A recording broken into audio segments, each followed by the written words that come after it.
مجھے پورا یقین ہے کہ شیعہ مسلم کمیونٹی کے بہترین مفاد میں یہ ہوگا کہ میرا جانشین کوئی ایسا نوجوان ہو جس کی پرورش اور تربیت حالیہ برسوں میں دور کے تقاضوں کے مطابق ہوئی ہو اور جو امام کے منصب کو ایک نیا رخ دینے کا حل ہو۔ اس وجہ سے اگرچہ وہ میرا براہ راست وارث نہیں ہے، میں اپنے پوتے کریم کو، جو میرے بیٹے علی کا بیٹا ہے، آغا خان کا خطاب استعمال کرنے کا حق دیتا ہوں اور اپنے تمام پیروکاروں کا امام اور پیر مقرر کرتا ہوں۔ سر سلطان محمد آغا خان سوم کی آخری وصیت میں موجود یہ الفاظ تھے جن کی بدولت سنہ 1958 میں ان کے پوتے کریم کو اپنے والد شہزادہ علی خان کے بجائے موروثی پیشوا اور اسماعیلی برادری کا روحانی سربراہ مقرر کیا گیا۔ شہزادہ کریم آغا خان کو نہ صرف اسماعیلی برادری بلکہ پوری دنیا بہت عقیدت اور عزت کی نگاہ سے دیکھتی ہے۔ وہ خاص طور پر اپنے فلاحی کاموں اور مفاد عامہ کے لیے قائم کیے گئے اداروں کی وجہ سے دنیا بھر میں جانے جاتے ہیں، لیکن 1950 کی دہائی میں یہ پوری دنیا کے لیے ایک حیرانی کی بات تھی کہ آغا خان سوم نے اپنے بیٹے کے بجائے پوتے کو جانشین مقرر کر دیا۔ عام تصور یہ تھا کہ اگر علی خان نہیں تو پھر ان کے بھائی صدر الدین کو اگلا آغا خان مقرر کیا جائے گا۔ اسماعیلی برادری کا ماننا ہے کہ ان کے امام کا شجرہ نسب براہ راست پیغمبر اسلام سے ملتا ہے، تاہم اسماعیلی مسلمانوں کی امامت کا سلسلہ امام جعفر صادق کے بعد شیعہ اثنا عشرہ مسلمانوں سے مختلف ہو جاتا ہے۔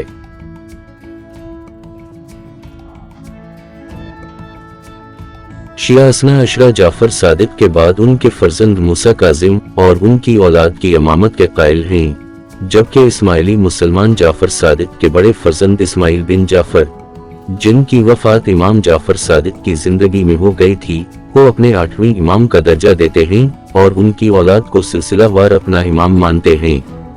تو کیا وجہ بنی کہ سر سلطان محمد نے اپنے پوتے کو اپنے دونوں بیٹوں پر فوقیت دی؟ یہ جاننے کے لیے ضروری ہے کہ پہلے ہم آغا خان خاندان کی تاریخ سے واقف ہو جائیں۔ اس مضمون کو مرتب کرنے کے لیے ہم نے دیگر تاریخی ذریعوں کے علاوہ 2 اہم کتابوں سے رہنمائی حاصل کی ہے۔ آغا خان سوم کی اپنی یادداشتوں پر مبنی کتاب the memoirs of Aga Khan, world enough and time, اور مہیر بوس کی دی آغا خانز، جس کا حمید اختر نے اردو میں ترجمہ کیا ہے۔ سر سلطان محمد آغا خان سوم۔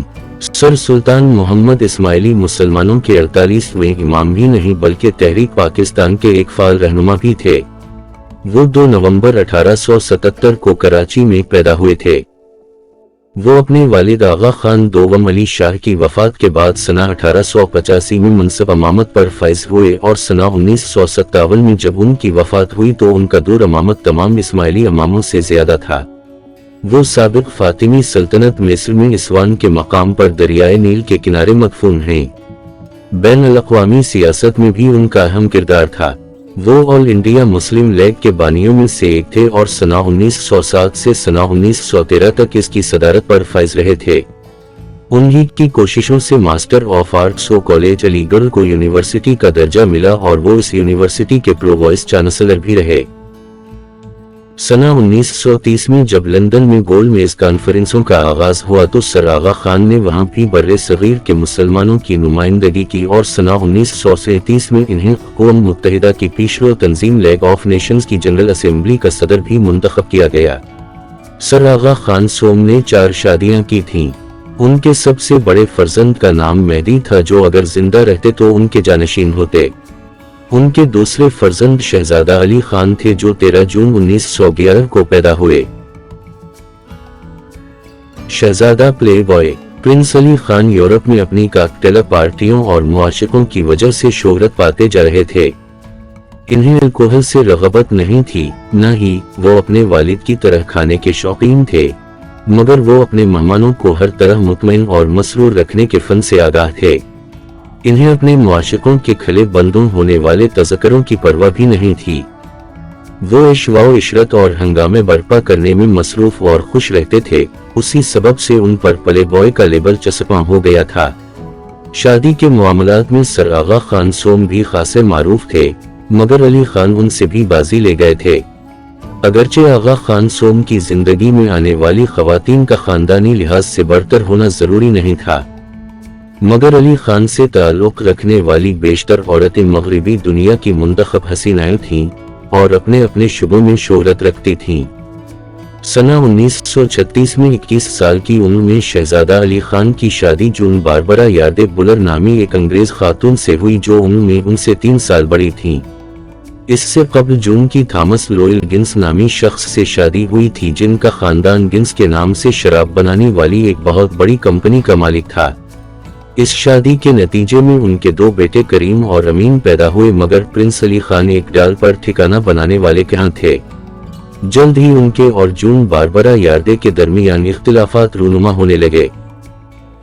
پہلا اختلاف تو یہی ہوا کہ جون نے کریم اور امین کو سوئٹزرلینڈ میں اعلیٰ تعلیم دلانا چاہی اور اس مقصد کے لیے جس اسکول میں دونوں بیٹوں کو داخل کروایا گیا وہاں تکبر، روپے پیسے کی برتری اور اعلیٰ سماجی حیثیت کو بنیادی مقام حاصل تھا۔ اس اسکول کے طالب علموں میں شاہ ایران، اٹلی کے مظلوم بادشاہ کے صاحبزادے اور متنازع خطاب رکھنے والے بہت سے دوسرے لوگوں کے بچے شامل تھے۔ علی خان اور جون یاردے کی شادی سنہ 1949 تک جاری رہی اور طلاق کے وقت شہزادہ علی نے جون کو 15 لاکھ پاؤنڈ کی رقم ادا کی۔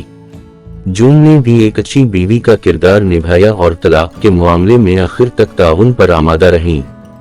انہوں نے خود اس طلاق کی بڑی وجہ علی کی عدم توجہی کو قرار دیا۔ حقیقی زندگی میں شہزادی بننے والی پہلی ہالی ووڈ اداکارہ علی خان کی زندگی میں آنے والی جس حسینہ کو سب سے زیادہ شہرت حاصل ہوئی وہ ہالی ووڈ کی اداکارہ اور 1940 کی دہائی میں بڑی اسکرین پر راج کرنے والی ریٹا ہیورتھ تھیں، جو کسی تعارف کی محتاج نہیں۔ شہزادہ علی نے ریٹا ہیورتھ کو پہلی مرتبہ فلم بلڈ اینڈ سینڈ میں دیکھا تھا اور وہیں سے وہ ریٹا کے عشق میں گرفتار ہوئے۔ ان دنوں ریٹا مشہور ہالی ووڈ اداکار اور ہدایت کار اورسن ویلیس کی بیوی تھیں اور اس شادی سے ان کی ایک بیٹی بھی تھی۔ چند ماہ بعد جب کان فلم فیسٹیول میں علی خان اور ریٹا کی پہلی ملاقات ہوئی تو ریٹا بھی ان کے عشق میں گرفتار ہوئے بغیر نہ رہ سکی اور بہت جلد اپنے شوہر سے طلاق حاصل کر لی۔ علی خان اور ریٹا ہیورتھ کو دنیا بھر میں اخبارات کی توجہ کا مرکز بن گئے اور وہ جہاں چاہتے پاپارازی فوٹوگرافر ان کا پیچھا کرتے اور پریس رپورٹرز ایسی خبریں تلاش کرتے جسے مصالحہ لگا کر وہ اپنے قارئین کے سامنے پیش کر سکیں۔ اخبارات نے شہزادہ علی کو پرنس چارمنگ اور ریٹا ہیورتھ کو سنڈریلا کا خطاب دے رکھا تھا۔ اس صورتحال میں آغا خان سوم نے اپنے بیٹے کو مشورہ دیا کہ وہ جس قدر جلد ممکن ہو ریٹا سے شادی کر لیں تاکہ ان کی نجی زندگی جو مسلسل سکینڈلز کا شکار تھی پرسکون ہو سکے۔ آغا خان نے یہ بات اخباری نمائندوں کے سامنے بھی کی۔ انہوں نے ریٹا کی بہت تعریف کی اور ان کو ایک انتہائی دلکش خاتون قرار دیتے ہوئے اخبارات سے اپیل کی کہ وہ اس معاملے کو غیر ضروری طور پر اچھالنے سے گریز کریں۔ آغا خان سوم نے اخبار نویسوں سے یہاں تک کہا کہ برطانیہ میں ہر سال 1.5 لاکھ طلاقیں ہوتی ہیں مگر ہر شخص میرے ہی بیٹے کے پیچھے پڑا ہوا ہے۔ علی خان نے والد کے مشورے پر عمل کیا اور 27 مئی 1949 کو ریٹا ہیورتھ سے بہت دھوم دھام سے شادی کی۔ اس تقریب کو پیرس کی مسجد کے امام نے 20ویں صدی کی اہم ترین اسلامی شادی قرار دیا۔ شادی کے وقت ریٹا نے ہیرے کی 32 قیرات وزنی انگوٹھی پہنی ہوئی تھی اور ان ہاتھ کے کنگن اور بالیاں بھی ہیروں کی تھیں۔ ان کے بالوں میں بھی ہیرے کا جڑاؤ کنگھا آویزن تھا۔ علی خان بھی زرد رنگ کا ڈبل بریسٹ سوٹ پہنے بہت حسین لگ رہے تھے۔ اس شادی میں مہمانوں کو شیمپین کی 600 بوتلیں اور 120 پاؤنڈ وزنی کیک پیش کیا گیا۔ اس شادی کے نتیجے میں شہزادے کے ہاں ایک بیٹی یاسمین پیدا ہوئی۔ ریٹا اس وقت بڑی اسکرین کی دیوی تصور کی جاتی تھی لیکن انہیں یہ جان کر بہت حیرانی ہوئی کہ علی خان کے پیروکار انہیں بھی ایک دیوتا کا درجہ دیتے تھے۔ اگرچہ ریٹا اداکاری کا سلسلہ بھی جاری رکھنا چاہتی تھی مگر علی خان اور ان کے لاکھوں پیروکار ذہنی طور پر اس بات کے لیے آمادہ نہ تھے۔ ریٹا کو جلد ہی اندازہ ہو گیا کہ وہ ایک ایسی دنیا کا حصہ بن چکی ہے جہاں انہیں دیوی کا درجہ تو دیا جا سکتا ہے مگر ایک عام عورت کا نہیں۔ یہ بات بھی ان سے چھپی نہ رہی کہ علی خان ابھی امام نہیں بنے اور ان کے بعد محض اتنی ہی دولت ہے جتنی انہیں اپنے والد کی طرف سے ملی ہوئی ہے۔ ریٹا نے پھر علی خان سے طلاق حاصل کرنے کی کوششیں شروع کی اور ایک شب جب علی خان مصر اور ان کے والد ہندوستان میں تھے، وہ اپنی بیٹیوں ریبیکا اور یاسمین کے ہمراہ پیرس سے نکل کر امریکہ پہنچ گئیں۔ علی خان ریٹا کو منانے امریکہ پہنچے اور ابتدا میں دنوں کے تعلقات بحال ہونے کے آثار نظر آنے لگے، تاہم ریٹا اداکاری کو ترک کرنے پر آمادہ نہیں ہوئی اور سنہ 1953 میں یہ شادی طلاق پر ختم ہوئی۔ شہزادے کا صدمہ اور پاکستان کے لیے خدمات۔ علی خان اور ریٹا ہیورت کی طلاق کے بعد بھی شہزادے کے معاشقوں کی داستانیں منظر عام پر آتی رہیں۔ اسی زمانے میں خبر آئی کہ سر آغا خان علی کے بجائے اپنے چھوٹے بیٹے صدر الدین کو اپنا جانشین بنانا چاہتے ہیں، مگر صدر الدین کی شخصیت بھی علی خان سے کچھ زیادہ مختلف نہ تھی۔ 25 مئی 1955 کو سر آغا خان سوم نے اپنی وصیت تیار کی، جس کی توثیق 18 جون 1957 کو کی گئی۔ یہ وصیت خفیہ رکھی گئی اور سر آغا خان کی وفات کے اگلے روز 12 جولائی 1957 کو کھولی گئی۔ وصیت میں لکھا تھا کہ جانشین کا انتخاب امام کا حق ہے اور وہ اپنے وارثوں میں سے کسی کو بھی چننے کا قطعی اور ناقابل چیلنج حق رکھتے ہیں۔ اسی وصیت میں آغا خان سوم نے اپنے پوتے کریم کو جانشین مقرر کیا اور ان کے تمام پیروکاروں نے ان کی خواہش کی پاسداری کی اور شہزادہ کریم کو اپنا امام تسلیم کر لیا۔ ادھر علی خان کے لیے دنیا بدل چکی تھی۔ جانشینی سے محرومی ان کے لیے شدید صدمے کا باعث تھی اور انہیں کبھی یہ گمان بھی نہیں ہوا تھا کہ ان کے والد انہیں اپنا جانشین نامزد نہیں کریں گے۔ تاہم انہوں نے بہت جلد اپنے آپ کو سنبھالا اور نومبر 1957 میں انہوں نے پاکستان کے صدر اسکندر مرزا سے ملاقات کی، جنہوں نے علی خان کو اقوام متحدہ میں پاکستان کے نمائندے کے طور پر خدمات سر انجام دینے کی پیشکش کی۔ اس ذمہ داری کا رسمی اعلان 6 فروری 1958 کو کراچی میں شہزادہ کریم آغا خان کی رسم تاج پوشی کی تقریب کے 2 ہفتے بعد ہوا۔ ابتدا میں پاکستانی اخبارات نے اس فیصلے پر کڑی نکتہ چینی کی، مگر حقیقت یہ ہے کہ علی خان کی اس منصب پر تقرری نے اقوام متحدہ جیسے ادارے میں پاکستان کے مفادات کو بہت فائدہ پہنچایا۔ آخر شہزادہ علی ایک عالمی شہرت یافتہ شخصیت تھے اور دنیا بھر کے مدبرین ان کی بات توجہ سے سنتے تھے۔ ستمبر 1959 میں شہزادہ علی خان نے اقوام متحدہ میں پاکستان کی خارجہ پالیسی کے مطابق الجزائر کی جدوجہد آزادی کی حمایت کی۔ ان کے اس موقف سے فرانس، جہاں کے وہ عملہ شہری تھے، سخت ناراض ہوا۔ کچھ عرصہ بعد حکومت پاکستان نے پرنس علی خان کو ارجنٹینا میں پاکستان کا سفیر نامزد کیا، مگر اس سے قبل کہ وہ اپنا یہ منصب سنبھالتے، وہ 12 مئی 1960 کو پیرس میں ایک ٹریفک حادثے کا شکار ہو کر اپنے خالق حقیقی سے جا ملے۔ آغا خان چہارم اور فلاحی خدمات۔ آغا خان سوم کی وفات کے بعد دنیا بھر میں شہزادہ کریم کی تخت نشینی کی رسومات شروع ہوئیں اور 23 جنوری 1958 کو کراچی میں بھی پرنس کریم آغا خان کی رسم تخت نشینی ادا کی گئی۔ اس طرح شہزادہ کریم آغا خانی یا اسماعیلی مسلمانوں کے 49ویں امام بنے اور آغا خان چہارم کے لقب سے پہچانے جانے لگے۔ یہ تقریب نیشنل سٹیڈیم میں منعقد ہوئی، جس میں صدر اسکندر مرزا اور وزیر اعظم فیروز خان نون نے بھی شرکت کی۔ تقریب میں شہزادہ کریم آغا خان کے تقریباً 1.5 لاکھ پیروکار بھی موجود تھے۔ کریم آغا خان دسمبر 13، 1936 کو سوئٹزرلینڈ کے شہر جینو میں پیدا ہوئے تھے۔ کسی مخصوص قطع زمین پر تسلط نہ رکھنے کے باوجود وہ ایک ایسے حکمران ثابت ہوئے جو اپنے پیروکاروں کے دلوں پر راج کرتے ہیں اور ان کی ہدایات حرف آخر سمجھی جاتی ہے۔ سنہ 1969 میں پرنس کریم آغا خان نے ایک انگریز خاتون سے شادی کر لی، جن کا اسلامی نام سلیمہ رکھا گیا۔ اس شادی کے مہمانوں میں برطانیہ کی شہزادی مارگریٹ، ہالینڈ کی شہزادی برنہارڈ اور ایران کے شہزادے اشرف پہلوی بھی شامل تھے۔ سلیمہ سے شہزادہ کریم آغا خان کے 3 بچے ہوئے، زرہ آغا خان، رحیم آغا خان اور حسین آغا خان۔ شادی کے 26 سال بعد سنہ 1995 میں دونوں کے درمیان طلاق ہو گئی۔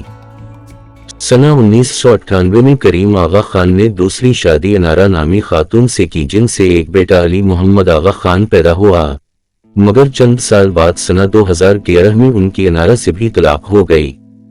پرنس کریم آغا خان دنیا بھر کے لوگوں کے مالی، علمی اور صحت کے امور میں مدد کرنے کے لیے ہر وقت کمرے بستہ رہتے۔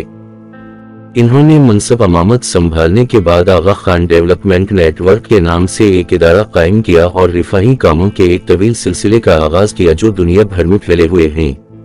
یہ ادارہ دنیا کے تقریباً 35 ممالک میں غربت اور انسانی زندگی کا معیار بہتر بنانے میں مصروف عمل ہے۔ Aga Khan development network کے ذیلی اداروں میں Aga Khan foundation, Aga Khan health services, Aga Khan planning and building services, Aga Khan economic services اور Aga Khan agency for microfinance شامل ہیں، جن کی نگرانی شہزادہ کریم آغا خان خود کرتے ہیں۔ انہوں نے فن تعمیر کے فروغ کے لیے آغا خان آرکیٹیکچر ایوارڈ کا سلسلہ بھی شروع کیا، جس سے دنیا بھر میں اسلامی فن تعمیر کو بڑا فروغ ملا۔ ان کے قائم کردہ ادارے آغا خان فاؤنڈیشن نے کراچی میں ایک بڑا ہسپتال اور میڈیکل یونیورسٹی قائم کی، جو ملک میں اپنی طرز کی منفرد درسگاہ ہے۔ اس ہسپتال اور یونیورسٹی کا ڈیزائن امریکہ کی آرکیٹیکچرل فرم پی ٹی انٹرنیشنل نے تیار کیا تھا۔ آغا خان فاؤنڈیشن نے پاکستان کے شمالی علاقہ جات گلگت بلتستان کی ترقی میں بھی بڑا اہم کردار ادا کیا۔ سنہ 1980 میں آغا خان فاؤنڈیشن نے اس خطے میں Aga Khan rural support programme, آغا خان ہیلتھ سروسز اور دیگر فلاحی اداروں کی بنیاد رکھی، جو آج بھی اس علاقے کی ترقی اور خوشحالی میں نمایاں کردار ادا کر رہے ہیں۔ آغا خان چہارم کو مختلف ممالک نے متعدد اعزازات اور خطابات سے بھی سرفراز کیا۔ انہیں 20 ممالک نے اپنے قومی اعزازات سے نوازا ہے اور دنیا کی 19 بہترین یونیورسٹیوں نے انہیں ڈاکٹریٹ کی اعزازی ڈگری عطا کی۔ انہیں جو اعزازات عطا ہوئے ان میں حکومت برطانیہ کی جانب سے ہز ہائی نصب کا خطاب اور night commander of the British umpire کا اعزاز، کینیڈا کی اعزازی شہریت، امریکی اکیڈمی برائے آرٹ اینڈ سائنسز کی فیلوشپ اور حکومت پاکستان کی جانب سے نشان امتیاز کا اعزاز شامل ہیں۔ اسماعیلی برادری میں امام کا تقرر کیسے کیا جاتا ہے؟ اسماعیلی برادری کی روایات کے مطابق ہر اسماعیلی امام اپنی زندگی کے دوران ہی اپنا جانشین یعنی اسماعیلی برادری کا اگلا امام نامزد کرتا ہے، اور نئے روحانی پیشوا کی تقرری امام کی وفات کے فوراً بعد ہی ہو جاتی ہے۔ یاد رہے کہ کریم آغا خان کو ان کے دادا سر سلطان محمد آغا خان سوم نے روایات کے برعکس وصیت میں اپنے بیٹے شہزادہ علی خان کی جگہ اپنا جانشین مقرر کیا تھا۔ سنہ 1957 میں آغا خان سوم کی وفات کے بعد کریم آغا خان نے 20 سال کی عمر میں اسماعیلی برادری کے روحانی سربراہ کی ذمہ داریاں سنبھالی تھیں۔ وہ آغا خانی یا اسماعیلی مسلمانوں کے 49ویں امام تھے اور آغا خان چہارم کے لقب سے پہچانے گئے تھے۔